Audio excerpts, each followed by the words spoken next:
yapsanız.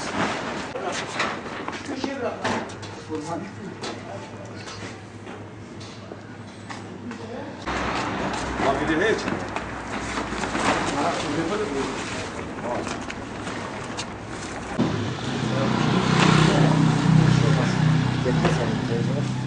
Biraz aldı ama.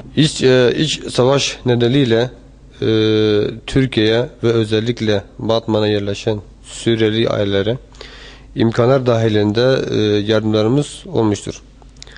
Şimdiye kadar bize başvuran Suriyeli ailelere hemen hemen hepsine yardım ettik. Umut Kervanı yardım platformu üyesi olan Kızıltepe Rahmet Gıda Bankası çok sayıda Suriyeli ailelerin olduğunu dile getirerek üyesi olan yardım derneklerden yardım talebinde bulundu.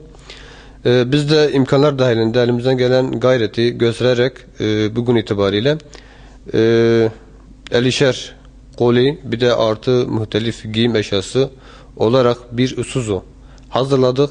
İnşallah yarından itibaren yola koyularak Kızıltepe Rahmet Gıda Bankası'na teslim edeceğiz. Bu yardımlar özellikle Suriye'den Türkiye'ye kaçarak ve Kızıltepe'ye yerleşen Suriyeli muhtaç ailelere vereceğiz inşallah.